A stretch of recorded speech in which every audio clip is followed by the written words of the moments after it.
And we're back, Stripe Show podcast on a Tuesday.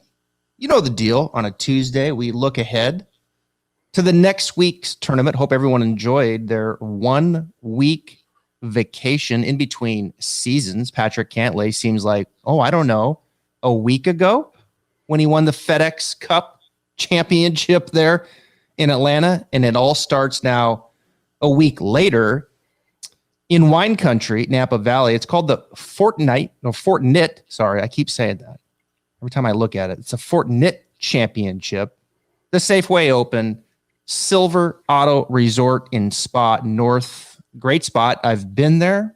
I was sicker than a dog when I was there doing an event, but I did play the course, and it is a great spot. And to get the season started right, we bring back one of our favorites, Brandon Guptill of Gup. How was your 1 week vacation, my man? It was awesome. Actually, it turned out to be perfect for me. I play in a member guest up in Tulsa every year as a guest, and with NFL back, that's definitely a lot going on. But to have a little bit of break up there without golf, it was nice to enjoy without having to double work PGA NFL. But ironically, I'm kind of excited.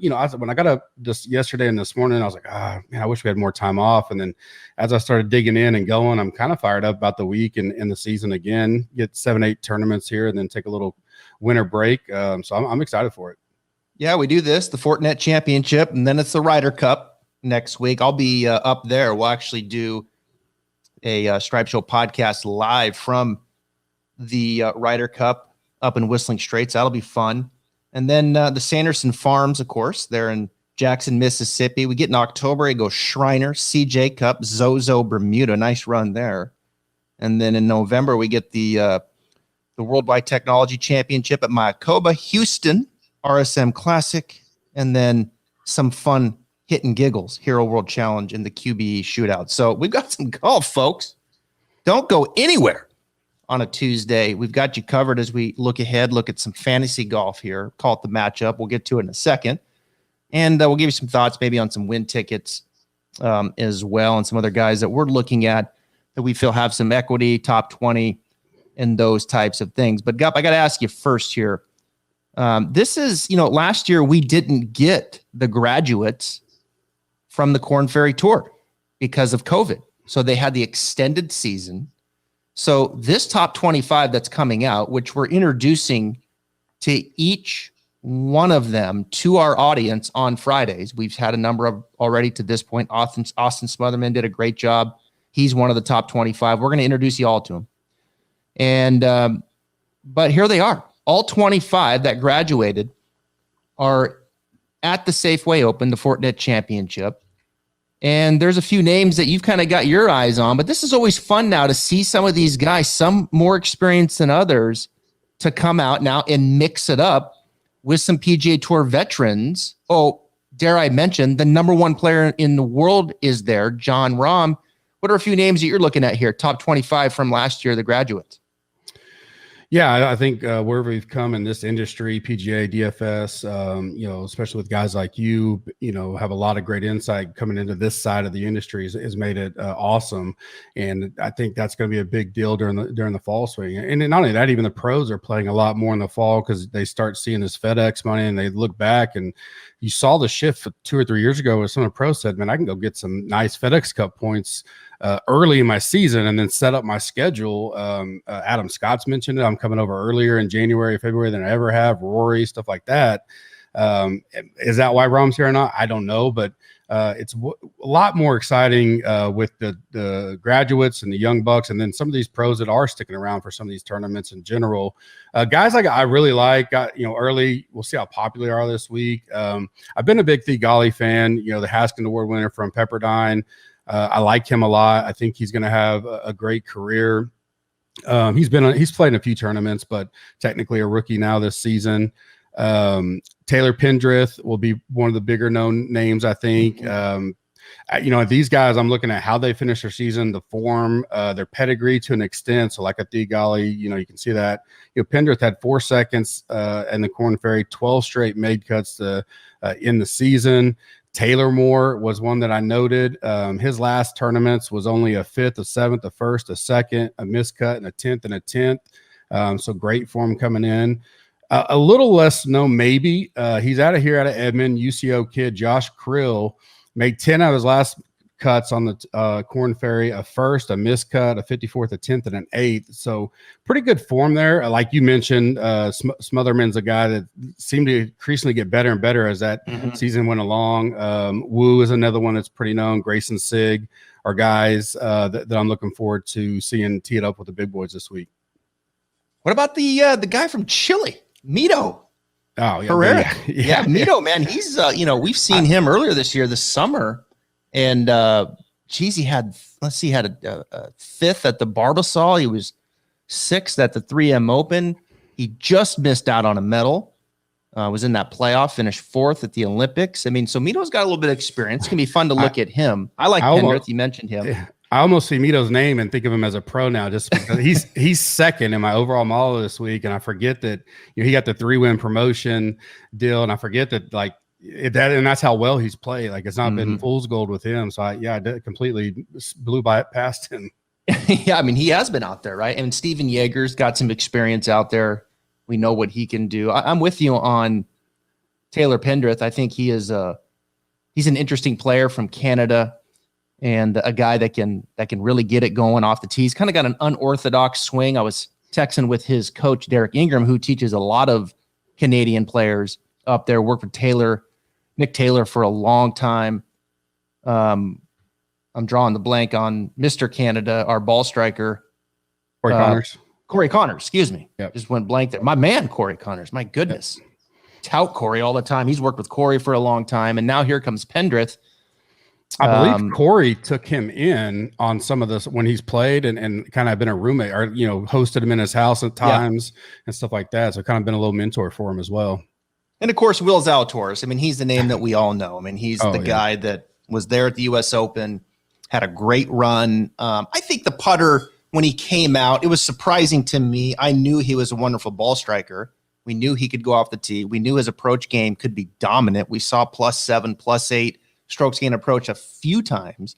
His putter, I think, overachieved a little early, and that was his run. And then it kind of tailored off. So I think it's going to be really interesting to see with Will. Can the putter get back to some form? Tee to green, we know he's going to have it this week. If he has a great putting week, he'll have many chances to win. Cameron Young's another guy that just absolutely obliterates it off the tee. We had Cameron Young on the podcast. What a great guy this dude is, and played in the U.S. Open as well. This guy can, just crush the golf ball off the tee. Seth Reeves, I think, is a player who can kind of get you with the fairways and the greens, can really do it that way. But, we always run these models, and it's interesting, all these stats that we do have available. And we're kind of starting here because these are the top 25 from the Corn Ferry Tour coming in. And there's going to be a handful of players out of here that we're going to be talking a lot about this year because they will flourish like we've seen in years past. It's proven the Corn Ferry Tour produces great players. I heard Xander Schauffele say this is the most talented class that has come out. These 25, top to bottom. And it seems like, and you got guys, just the way things worked out over the last 2 years, that have won over in Euro. Aaron Rye, Lipsky, Herbert, that are also part of this top 25 that, they've won on the Euro, and they just as strong. I don't know, you probably have a better idea than me. A Corn Ferry event versus a Euro event, I don't know strength and all that, but these guys have, and they played in a few events here in the U.S. So some more guys that'll be talked about, I'm sure, in the industry. Absolutely. You want a ball striker off the tee, strokes gain off the tee. Some stats from last year. Pendrith, as I mentioned, he's probably the top guy. Mito's a guy that can get it done with the driver. Curtis Thompson is a guy. Seth Reeves, I mentioned. We know Will Zalatoris. There's Adam Svensson. You go to strokes gain approach. Zalatoris, probably the best iron player in this group. Again, there's Adam Svensson. I would put right there. David Lipsky, great iron player. Andrew Novak, great iron player. So can Mito. So there's some names there. Zalatoris, Svensson, Mito, probably your 3 premium kind of ball strikers when you look at it with the driver and the iron game. Then you go around the green. Steven Yeager, no question, one of the best around the green. There's Adam Svensson again. There's David Lipsky again. Nick Hardy, we've seen from Illinois. great short game player. You go to putting. Who can putt in this group? There's Taylor Pendrith. Interesting. I always love these players who, it's like Bryson. That's who Taylor reminds me of. Bombing off the tee, great putter. That's Taylor Pendrith. If you get that iron game in between, look out, because the Canadian can roll it. Dylan Wu can really roll it. Brandon Wu can really roll it. David Skins, another player that can roll the rock. Taylor Moore. So these are some guys that you're going to be hearing about. And as we start getting down into 6,000s and 7,000s, where most of these guys are, we do have, let's see, well, we got Will Zalatoris, no surprise, at 10,500, and Steven Yeager is at 8,200. But you start getting down in the 6s and 7s, and you're looking for some names, something there might be appealing to you. All right, let's get right to it here and get to some of the big names. Not a bad field here.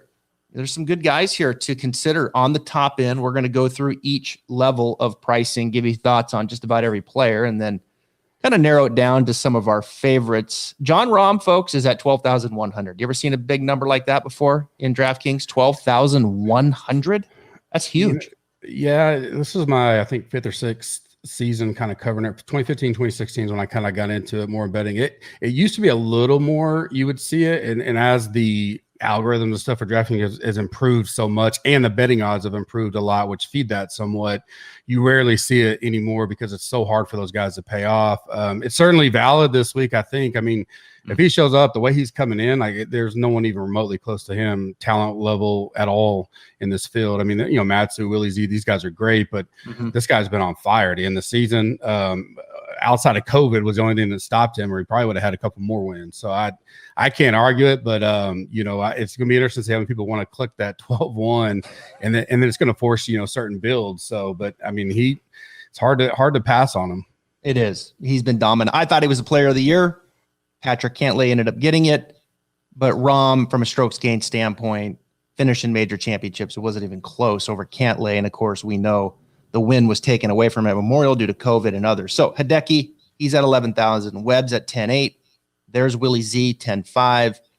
And there's Kevin Na, 10,000, perhaps feeling a bit slighted, not getting into the Ryder Cup, playing great golf.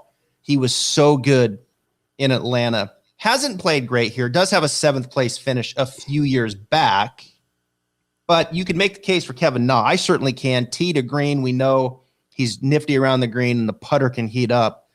I'm kind of liking Kevin Na a bit at 10. How about you? Yeah, I mean, another guy you talk about, if I'm going to talk about Korn Ferry form and coming in, I mean, outside of the guys like Rahm and Cantlay, Na was probably one of the best finishers, finished 2nd, 8th, 17th, and 3rd to finish the season off. And you're right. A lot of it was short game putting, was just on fire, making everything, keeping himself in play off the tee. I don't know if you classify this as a big ballpark or big boys course. When I say a guy like Cameron Champ won it, even Sink, who put on a lot of length, it leads me to believe, you know, Brendan Steele, one of his strengths was off the tee, goes back to back 4 or 5 years ago. So that would be my only concern with the Na, is getting off the tee. But, you know, I think he's good enough in the other parts of the game to certainly compete. Yeah, it's about 7,200. This isn't a long course, PGA Silverado Resort and Spa North. But I do think, you know, keep it in front of you obviously is going to have some value here. And but Na's not going to be overpowered, certainly when it comes to distance. Webb, on the other hand, with the drivers, probably my biggest concern. Webb was left off of the Ryder Cup, not just because of some injury. He's been fighting some injury, but his driver's been bad. This is one of the worst years for Webb Simpson with the driver. And when you're going to play a course like Whistling Straits, you can't be short and crooked. Right. You might be able to get away with it a little more in Silverado, but I'm going to pass on Webb, and I'll probably pass on Will. I'm kind of leaning a little towards Na and starting some groups. But then if I go to, obviously, with some lineups starting with Rahm, then I'll start filling in maybe some of these Korn Ferry Tour guys and others and go about it that way. Am I overlooking Hideki, perhaps, which can tend to be the case from time to time? I think Hideki will get overlooked massively this week for all the reasons you just said. I think the number one decision people have is, do I go ROM or not? And if you go ROM, you got to be at least equal to the field or a little overweight, or be very unique in your builds, either leaving money on your table or however you want to do that, ownership type stuff, depending on what kind of site you use. I personally like Willie Z. I played him a lot. I'm a little concerned that he couldn't play in the FedEx Cup. So if there is rust, he could have it because he hasn't been able to play. He couldn't, he didn't go to Corn Fair or anything like that. Didn't need to. He was already in. So he literally hadn't played other than, whatever he's been doing on his own since the Wyndham. And ownership may drive that. I mean, I'm probably going to play ROM. I just don't see a safe path to not playing him. And then, like you said, I think it may be, do you go Matsu if everybody's overlooking him? My favorite outside of ROM, though, is Willie Z this week for as we sit here. Yeah, Willie, we haven't seen him since August 15th at the Wyndham. Of course, he couldn't get into the or couldn't get into the playoffs because he wasn't a member. But yet he could get Rookie of the Year. I don't know. It's all just anyway. I think it would have been 27th entering the playoffs. If he was eligible. That's so crazy. Feel bad for him. But he's Willie, though, and I mentioned his putting. He started off good, then he had a tough stretch there. He didn't putt good really for the better part of the summer. May, June, July, his putter went chilly. Then in August, he gains 4 at St. Jude and he gains 2.5 at Wyndham. So all of a sudden, there he is, and he's top 10 at St. Jude. He was 8th at the PGA. We know he was 2nd at the Masters. So we know Willie's a player. We know that. We know with the driver and ball striking, it's great. His best splits, he does tend to fare okay with POA. So as I dig a little deeper, I certainly could see myself starting some lineups with Willie Z, but I think your point's valid. If you bite off John Rahm, then are you going to then do another one where you then bite off Hideki? I think Hideki gets overlooked. I'll pass on Webb. I'll start a few with Kevin. I'll start one with John, and I'll start one with Will in the 10,000s. All right, let's come down to the 9,000s, and they hit us with that name that just was there so consistently last year through the summer, Cameron Trangali at 9,700. Cameron hasn't played very well here in years past. Leishman's at 95, Siwoo 93, Munoz 92, Harold Varner 91, and there's Cameron Champ, who you mentioned won this event back in 2019. Sink was 2020. Kevin Tway, I believe, was 18, and then Brandon Steele went back-to-back in 17 and 16. So you look at the 9s. Take me to a name or two. Yeah, I think the one that jumps out first is Munoz for me. 9,200. Played very well. Probably had to be his best year on tour in general. Finished really strong. 29th, 21st, and the 29th at BMW. He was one of the guys I think just missed out getting into the final 30 at the Tour Championship. Form is good. Par 5 DK scoring is a little bit below where I'd want it, but the rest of his game looks tremendous for this course. Ball striking, he's up there 8th in opportunities inside 18 feet. Birdie or better, which I think is going to be important this week. He's 17th. So, and I like he's played here. He missed cutting a 33rd. So I definitely like Munoz, and I like Champ because we saw some flat. I mean, he went through a bad drought during the middle of the year. And then he, peaked again, started to look good, finished pretty well. Outside the win here, he also had a 25th. His first time here, he missed the cut, but showing some flashes. I don't think he's going to pop other than he's won here. People want to go that route because of that bad streak he had. California guy. So I like Champ and Munoz to start it out. HV3 would be there, but I think HV3 is going to be very popular this week as well. Yeah, man, you took it right off of my sheet here. Those are the exact two that I'm looking at. I think Cameron Champ could be very good here. We know he can do it off the tee. Strokes gained off the tee is very dominant. You look at last 50 rounds, he's right there, top 3. His putting's been fine. I think you look at his par 5 scoring, a bit of a surprise, not real good. So you'd like to see maybe a little bit more out of him there. But yeah, Champ's just one of those guys that you kind of wait. All of a sudden, he goes +8 in putting and wins, or he's got that where he can flash a little bit with the putter too, and the rest of the game is there. So we know with his length, he's going to be dangerous. I could see he's got a lot of win equity I like Hammer Champ a lot, and I like Munoz too. He's probably my favorite in the 9,000s. Trangali, surprising, hasn't played well here at all. He's got, let's see, he missed a cut last year, and then he's, T44, T46. I think Leishman deserves a look. He was third back in 2020 when Champ won, and then Harold Varner's he's got 3 top 20s in the last 5 years. So those are certainly the names. So give me Munoz and Champ, sprinkle in a little bit of Leash. Fair enough? Yeah, and I'd agree with that. And my sprinkle would probably be HV3 because the others I don't like. Trangali and Siwoo, no thanks on this one. So I kind of in agreement there. Do you see this name popped up to me earlier when you said it? Is there some comparisons between Cam Champ and Kindred? I mean, yeah. I mean, I think you look at driver putter, right? I mean, that's kind of the strengths. Yep.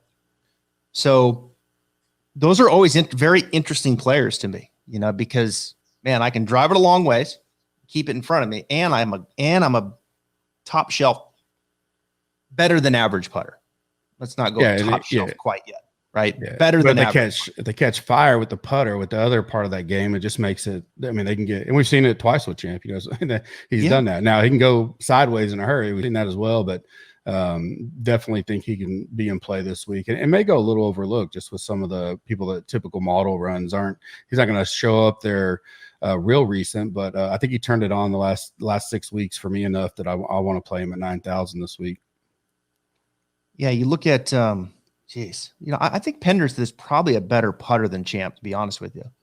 Oh, I bet. Yeah, I think so. Yeah, I think Pender's is a better putter. Champ's a little more streaky. Like he can get hot, but he can definitely have a cold putter for sure. Yeah, you look at Champ, he'll go for like 3 or 4 weeks. Like all of a sudden, boom, 3 or 4 weeks, and then it's -2, -3, -2, -3, -2, for like 2 months, and then it's 2 or 3, and then off he goes. And it's kind of like that with his iron game too. It's always interesting when you get players like that because it's almost like for Champ, I don't know if I would Pendrith, yes, driving, probably a little better putter. We'll see how he does in the approach game. But those players are always interested me. Can they do enough with their iron game? Where then we're so used to saying, can they do enough with their putter, right? It's like, oh, he can hit it, but can he putt? Like Doug Gimp. Like there's so many of those examples. Right. And then you get guys like, oh man, he's long and he can putt. Can he do enough with his approach game? Right. And that's kind of, I think, the question for Pendrith, who will be easy. I'd love to see those two play together. That'd be a lot of fun. All right, let's move on. 88,000s. There's another former champ, folks. Amiya Agrino at 89. He won this back in 2015. Man, Charlie Hoffman, I just feel like it's disrespected. And he's down there under some of these other guys at 88. There's Homa, California guy, 87. McNeely went to Stanford, 86. You got to like Reeves ball striking at 85. Todd, 84. Snedeker, 83. There's our first graduate, Steven Yeager, 82. Mickelson, we know, likes it here at 81. And then Mito Pereira, 8,000. Taylor Gooch, 8,000. Why does my boy Hoffman always seem to get a little overlooked? I guess the streakiness a little bit. He got really hot fire there, for a while, and was extremely popular while doing it. And then kind of went through a little lull, but finished pretty good. Didn't make the Tour Championship, but 21st and a 38th in the last 2 events. I think he may go a little under the radar here. He was going to be one that I mentioned. Third in my overall model. He doesn't have the course history here, 56th and 2 missed cuts. So I think people may decide to pass on that route. But stats wise, he hits all the way across the board. And I like him a lot in general. He plays great in Texas. I've been to a lot of those events and watched him. Obviously the green sticks out. But I like him at 8,800 and I like him this week. I'll have plenty of Hoffman this week and kind of hope he goes under the radar again. Yeah, I like Hoffman too. I tend to kind of lean towards him a little bit. He's been good to me, though. I like Ches too. I think you got to lean here a little on Ches at 8,500. He tied for third here last year. Ches always ranks out so well off the tee approach. He's not overly long, but he's going to keep it in front of you. You look at this fairways gain stat, greens and regulation stat. He's going to check out well. The question is, can he do enough? I think with the par fives, and can he do enough with the putter? Those are always the questions with Reeve. I'm gonna lean a little on Snedeker here. This feels like a Snedeker type of week. This feels like a Snedeker type of course. He's had a couple top 20s here in the last 3 years, including a second back in 19. Poa, although smooth, more probably not as bumpy as we would see it late in the day in some other spots. Poa, it's kind of more of a Poa and Bent kind of mix. I'm gonna give you Snedeker too. That's a name I'm gonna be playing at 8,300, and then there's Jaeger, as I mentioned.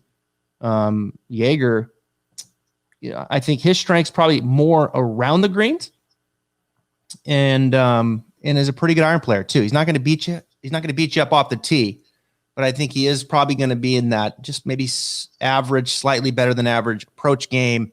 I think he's an exceptional short game player. So he's one that's got some experience and could be interesting. And then Phil at 8,100, who knows? I still can't believe that Phil won the PGA Championship. I still can't believe that happened. And it's amazing to me that he went there and won that tournament. Now, he hasn't done a whole lot since, and he's going to be the vice captain next week. I don't know. It just feels I'm not going to play Phil this week. You? No, I think Mito is going to be probably one of the more popular. I do like him. Probably would avoid, I'd probably set up some stacking rules depending on where you use your stuff in our optimizer. And I don't know if I'd start Mito and Rom, because I think that's going to be a very popular combo, because he's cheap and it kind of balances out that Rom play. But I do like him. We mentioned Hoffman, but then one that I'm kind of high on. I talked about him yesterday on my Monday pod. I think Gooch has the potential. I don't want to say like a Sam Burns, but it kind of reminds me career path that he could take that next step this year. On the cusp quite a bit this year, just inconsistent a little bit.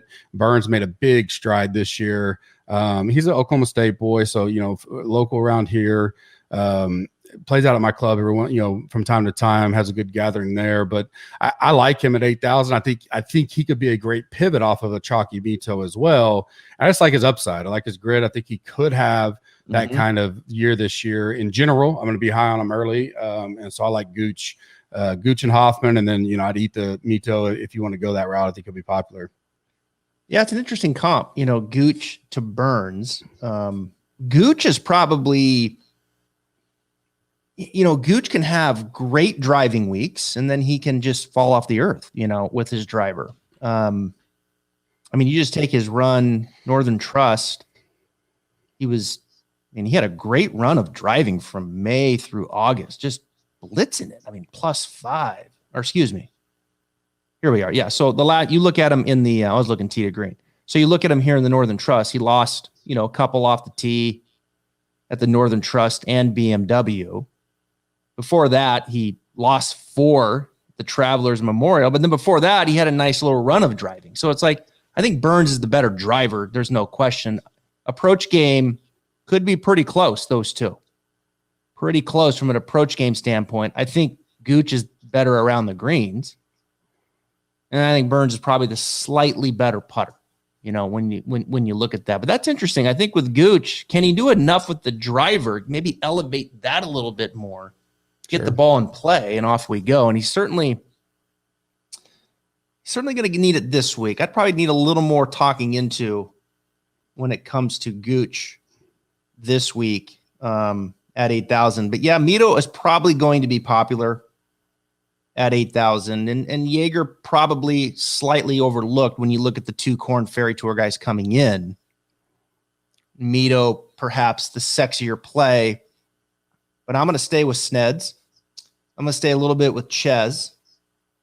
And then on the top end, the more expensive, I think you got to look at Charlie Hoffman. Let's get to the 7,000s here. A couple guys at 7,900. Perez and Gim. I could see myself playing both those guys. Yeah, Gim pretty much comes down. Tee to green, he's one of the top in any kind of model you run. He's definitely. It all comes down to can and when does he find the putter? And if he does, I mean, he's going to be right up there. Perez, yeah, he was on. He's high up there on my list as well. I could see either one of them being in play this week for sure. Perez is playing good golf right now. Let's see how he's done here. Pat Perez, T9 last year. I like Pat Perez, 7,900. I'm a sucker for him. I mean, total sucker. We know his ball striking is phenomenal.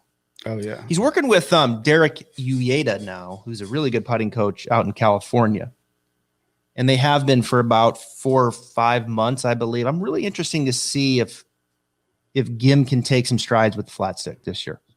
If he can, he's going to be an ATM machine. Oh yeah, for sure, absolute ATM machine. Speaking of good putters, there's Adam Hadwin at 7,800. Roger Sloan, 78. Roger had a nice little finish last year. Played some very good golf. They interest you, any of those two 78s? Not as high as some of the ones we're going to get to here in a little bit. I do like how Sloan finished. He finished strong. Gritty player, when it came down to what he knew he had to do and got it done. He's probably the one I'd have interest in out of both of those at the 7,800 range. Let's see, Sloan. Yeah, I mean, 31st Barbasol, 16th 3M Open, second at the Wyndham. And then he missed the cut at the Northern Trust, first leg, but he did get into the playoffs. So Roger Sloan, we'll be seeing that name popping up in our models everywhere, as he seems to. Charles Howell, 77. There's Taylor Moore coming in from the Korn Ferry Tour at 77. Lucas Herbert, 77. Herbert, always an interesting player. That dude, we talk about great drivers. That guy's on the other end of the world. His driver, he struggles with. Harry Higgs has had a decent track record here. I think Harry Higgs is an interesting name here. He finished second here last year, T23. There's horses for courses, folks. Guys show up, they like the sight lines, and they just tend to, feel comfortable, let it loose, play instinctive, like the greens. I think Harry Higgs is a big fan here. In fact, I'm pretty sure when I interviewed Harry Higgs on the Stripe Show, it was this week 2 years ago. I'm pretty sure. I'll have to go back and look. Anyway, I'm playing Higgs at 76. Count me in. Brian Stewart, 76. Sepp Straka, 76. Kazire, 75. Ryan Moore, 75.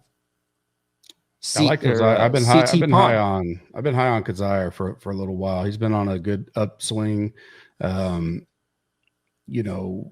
he was printed some money as far as DFS goes, because people weren't one of those things where if you go back too far in the history of the stats, he was on a, not playing very good at all. And then he just hit his stride and played really well to end the season.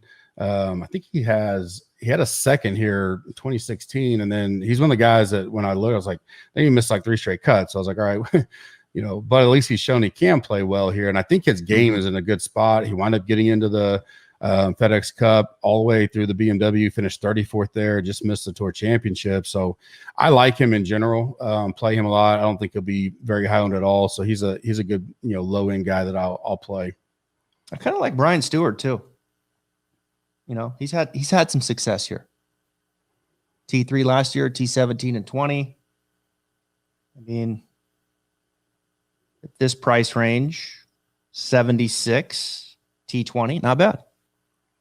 Right? Sign me up for that. So yeah, I like Higgs better. Probably play a little bit of Stewart there. There's Fratelli, who I think will get a little play here. He had a top 10 a couple years ago here. Tends to pop up at places like this.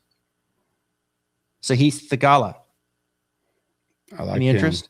Oh yeah, I'll have some of him for sure. He's a guy that I'll be heavy on. Have for a while. I like his game in general. Yeah. A little bit different, streaky at times. I mean, he's a guy that could easily miss the cut, but right in this range where I think he's same price as Pendrith. Pendrith will probably get way more ownership. Even Bramlett, who just finished strong, is right below him. So he's in a range where I think he could go under the radar, and I'll definitely be playing some of him. Interesting group here. Sahith, and then you got Aaron Rye. That's how you say it, right? Rye? Yep. Yeah, Aaron Rye. Kind of an interesting name at 74. And then, of course, Brendan Steele is going to get some plays. Won it twice. Yep. At 74. And then Taylor Pendrith at 74. The 74 is like, it's like blowing my mind up right now. Yeah, I think it's going to be popular too, because I think a lot of people will take ROM and they'll drop down here and just start peppering guys and get different combos and just hope they get the right combos depending on how they're building. Yeah, man, I think there's a lot to think about there at 7,400. I like those. I mean, I like those four, with Brendan Steele probably being number 4. Yeah, in my ranking, of the 7,400s. I'm going to sprinkle some Pendrith. I'll play the game off the tee and some great putting and see if I can filter in a little bit underneath. There's Lantos, 73. He's really cooled off. Adam Schenk, pride of Evansville, Indiana, 7,300. Joseph Brantlett, 73. Brantlett, another one of those players, very good driver, very good iron player. You do enough with the putter. That's what I was saying earlier. A lot of those guys. Bramlett fits into that category. Can he develop, I think, that wedge putting game, from 120, tighten the proximity, make more putts. That's the category for me that Brantlett finishes into. Kiradek, Affy Barnrat. I'll pass. Yeah. Nick Taylor, 73. I mentioned him earlier. Yeah, Taylor can be up there. Troy Merritt, 72. We saw him play some good golf down the stretch. The Boise State Bronco. Adam Svensson. I'm really interested to watch this kid. I really am. I think you're going to be seeing Adam Svensson. Again, another Canadian. Mm-hmm. I think you're going to be seeing this kid. I wouldn't be a bit surprised to see a decent fall season here out of Adam. I like his game off the tee, and I like his iron game. And to me, if I can get that, okay, I'll roll the dice on the rest. As far as not sure why, but he did play back here. I mean, because he's new, obviously, or he's one of the great. I mean, but he played here in 2018 and made the cut and got 41st. I don't know if he was an amateur back then or just Monday cued or what, but does have a little experience on the course, which for some of these other guys that don't, being newbies, that's another positive with him. I'm going to put money on him to win. That's how good I feel. Let's see. He's won 3 times on the Korn Ferry Tour, by the way. Yeah, he's like 150 to 1, 170. Yeah, I mean, 150. Yeah. 150 to 1. Why not? All right. Mickelson, 80 to 1. Just in case. Aaron Rye is 80 to 1. Your boy Gooch, 65 to 1. Champ's 45. Charlie's 35. Willie Z, 22. Hideki, 22. Kevin Noss, 16 to 1. Wow. Noss getting some respect. Webb Simpson, 14, then of course Rom at 3. Getting down. Amazing to think that Rom is that much better of a player, right? Yeah, it's flirting with Tiger territory. Yeah, I mean it's crazy, like just how dominant he has been. Yet not the player of the year. Anyway, Poston, 72. Doesn't feel like a place where you can. This doesn't feel like a place for JT. No. Hudson Swafford, he was on the pod a couple weeks ago. What a good dude he is. He is one that's on my list. He's high up there. Yep. 9th overall, my model for me. I'll be playing him. Nothing great here, but 3 made cuts, but he finished really strong, a 37th and 11th and a 17th to end the season. Just missed the Tour Championship, but I like everything about him. He hadn't played great here, but I'd argue he's maybe playing some of his best golf right now coming in. So if he can make the cut when he wasn't as solid as he is now, then maybe he's got some good upside. And at $7,200, we just mentioned all the names that are going to be popular. He could be a solid play this week. Yeah, I like that a lot too. He's good on POA splits. Northern Trust 11th, BMW 17th, folks. That's some heady stuff. That's I like Hudson Swafford. Really nice run here with his iron game. Really nice run. I think Hudson Swafford is priced too low, frankly. at 7,200. That seems. He's down here with JT, and then there's Doc Redman at 72.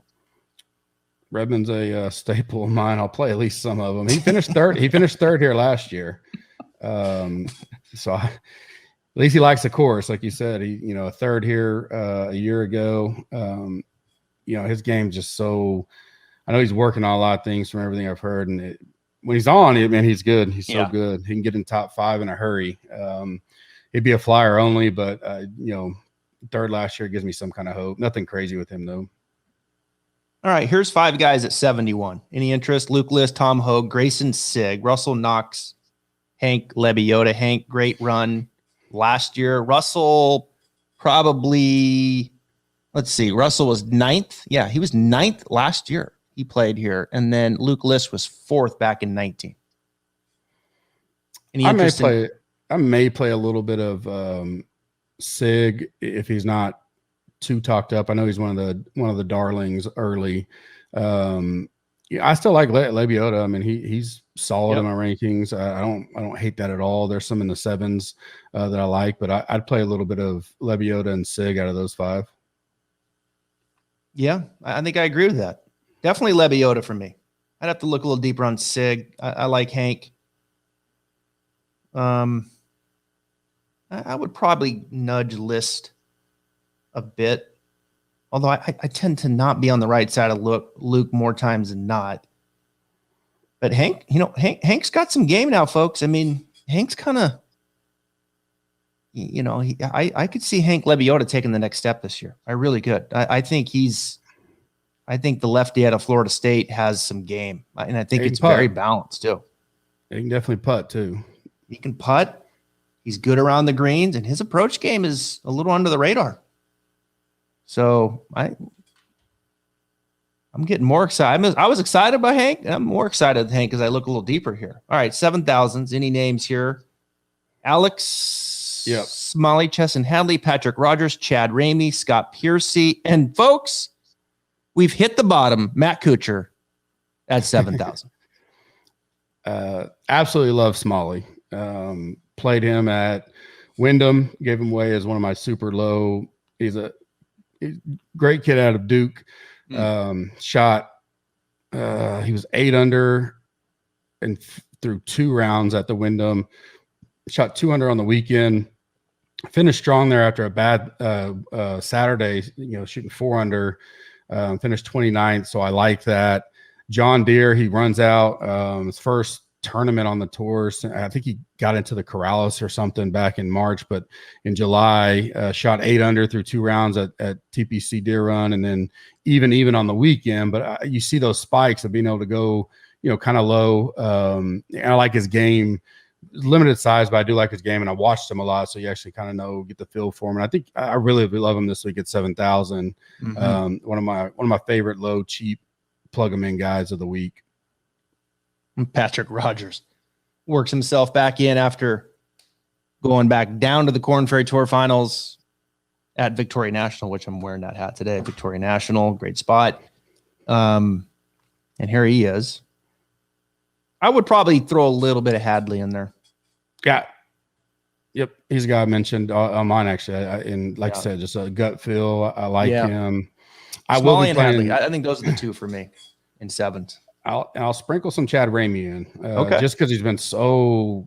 And I know it's a different tour, but 26 straight made cuts, 11 top 10s over on the Korn Ferry. At that price, certainly got to think his game is pretty strong no matter where he's playing at. So I like some Ramey at 7,000. So those 3 will kind of be. I'll sprinkle those in throughout lineups. That's some good stuff. Love it. Love Chad Ramey coming in. I just you can't get that insight everywhere here, folks. Like, you got it. We're giving you some stuff to think about, not just the big names, but we're introducing you here to the next generation of players too, and strengths and weaknesses. Man, it'd be really cool to see one of these guys come out and win this thing. Like I did, like a Svensson or Pendrith, Ramey. Like that'd be really cool. All right, 6,000s. Let's give them a couple names here. Anybody? We'll give them each 2 names. You go first in the 6. I like Cameron Piercy. He's probably my top play in the sixes. $6,800. I think he's a 23rd and a 7th the last 2 years here, so played this course well. A 37th at Wyndham. That was his last on the PGA. Stat wise, a lot more than some of these other guys unknowns, but putter is really the thing that can be up and down for him. Tee to green plays well, ball striking. He's 9th in this field. So Piercy at 68 would be my first one. And then a sleeperish that I mentioned earlier, I just like him coming in is Josh Krill. I'll have some of him, Oklahoma boy from Edmond. I played at UCO, and I think he'll be one of the not talked about grads or rookies coming in. So I like to sprinkle some of him. So I'll go Krill and Piercy for my 2 6K guys. Mm-hmm. Yeah, I had Piercy was up there for me. I kind of like Ryan Armour at 6,900. I think I'll throw him in there. I do like Ryan Armour's off the tee game. Approach game stacks up for me. His putting, pretty darn solid too. It's a lot of fairways. He's a good wedge player. Proximity, 125 to 150. I like Ryan Armour. I'll give you him. I definitely had Piercy. Bo Hogue checks out pretty decent. Yeah, he was another one for me. Hogue's up there. Am I going to do it again? Am I going to fall into the trap again of Kyle Stanley? I'm not going to do it. I mean, if Kyle Stanley could just putt a lick, just a lick, what a difference. I mean, he's just, as far as rating goes, he is my top model rated 6K guy. I can't ever get there. I never get him right. Never get him right. I'm like, that's it. We feel the exact same way. I just cannot get it out of my mouth because I feel like I'm in this situation all the time with Stanley at 67. Yeah, I mean, you're much safer with Percy, I think, from the 6,000 range. Sam Ryder is always interesting. Great putter, good wedge player. Okay, ball striker, probably right in the middle there. I think that's one to look at. As we continue to move down, Dylan Woo's at 64. We talked about him. Nick Hardy could be interesting at 62. Like that's a guy that, when you look at him now coming from the Korn Ferry Tour, could be an interesting player. Allow me to throw Nick Hardy in there as a guy. Why not? I need someone low. I'm top heavy. Get me down in the low sixes. Who would you pick? I think it would be 6,200. It's just weird to see like Bill Haas now living in the 6,000s, isn't it? Like Bill Haas won the FedEx Cup. And it's just funny how life changes. And of course he had the accident. But yeah, and the guy we mentioned at the start off the pod, and I think you had him on, you said recently, but if you're going down that cheap, I wouldn't hate Smotherman at 6,300. I think he's, coming in potentially with a good form and off the Korn Ferry as well. Yeah, Smotherman that would be Smotherman, Hardy. I think those are the two off the Korn Ferry Tour that I would lean on in the 6,000s. Looking for that up and comer. They're going to be excited. They're going to be nervous, but you also know that these kids are not afraid. I mean, they're not afraid. I mean, okay, it's PGA Tour. Oh yeah, there's John Rahm. Cool. Like, get out of my way. Like they know what they're doing. They've got a lot of reps under their belt. They're going to come out and they're going to go. Now they got to learn these courses. Course setups can be a little different on the PGA Tour. Pins more tucked, certain things.